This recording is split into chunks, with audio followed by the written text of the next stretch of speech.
Hi, my name is Josh Markovich.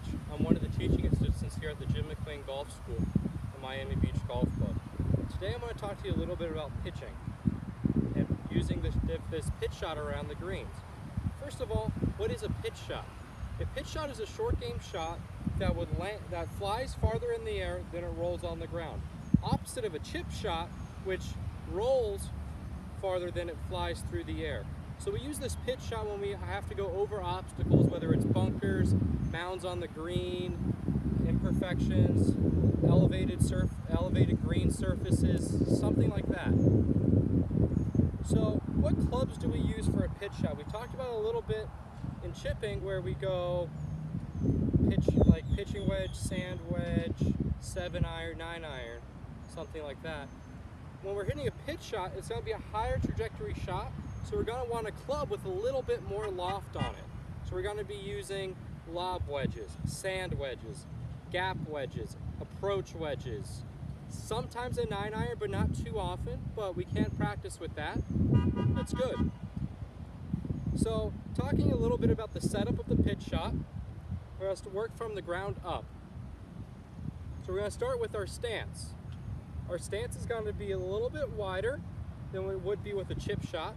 So maybe just inside the shoulders here. And then the ball position is going to be a little bit more forward in the stance. We're not going to want it back or super far forward. We're going to play it slightly off the middle of our stance, but more towards the forward part of our stance, because we're hitting a shot with a higher trajectory. So we want to use the loft of the club, and it helps us to do that if the ball is a little forward in our stance. Our weight's going to be about 50-50. We're going to grip the club very similar to how we would grip any other normal shot. All right? And then when we're pitching, we're going to begin to hinge our wrists a little bit when we're pitching. Because that way we're going to get a little bit more speed and acceleration through the ball. Now we also want to make sure we get that ball first contact, and we're not going to be hitting the ground way behind the ball or topping the ball then hitting the ground way past it like that.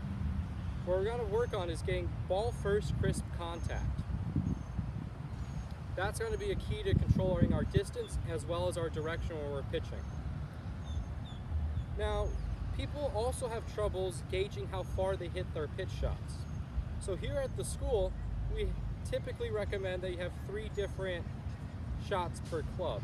And we just do the same thing with every club. The only variance is how far we take the club back. So we have a yardage that goes from 8 o'clock to 4 o'clock, something like that.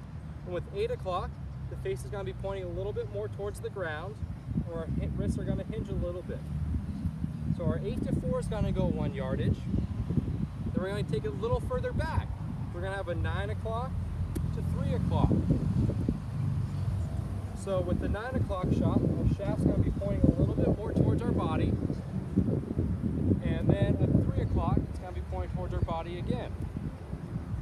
Then we also have our 10 o'clock to 2 o'clock. Now that shot's going to go the highest as well as the farthest. At 10 o'clock, you'll see the shaft pointing straight up to the sky here. And then when we finish at 2 o'clock, it's going to be pointing to the sky again. One of the keys to pitching as well, to make sure we control our distance well, is we hold our finish.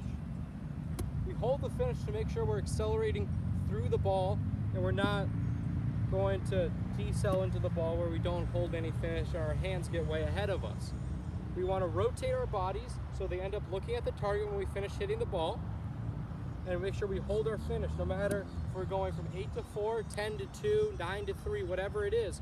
We want to make sure we're rotating and looking at the target. So let's practice these 3 distances right now. So this is going to be my 8 o'clock to 4 o'clock shot.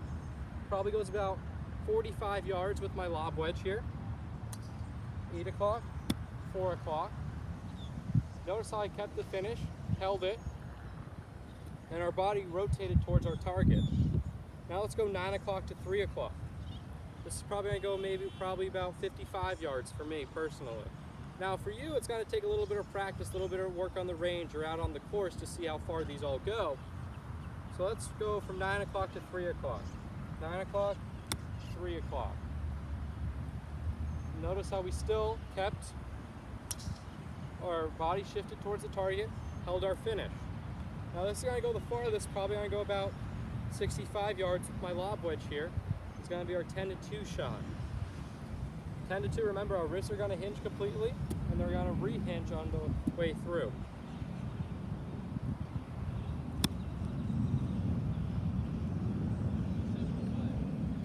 Now, like I said before, you would notice all those shots went different trajectories at different yardages. So we can use that and develop a series of yardages that we're comfortable with our lob wedge, sand wedge, pitching wedge, whatever it is. That way we don't have to kind of manipulate our swing so much and like decelerate into the ball or try to hit a wedge hard to go a certain distance. We would have a variety of shots that we're able to play.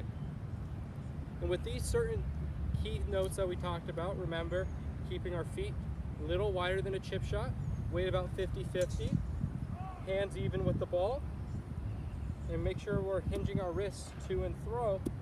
Between the backswing and forward swing, you'll become a very good pitcher of the ball, and it's also going to lower your scores.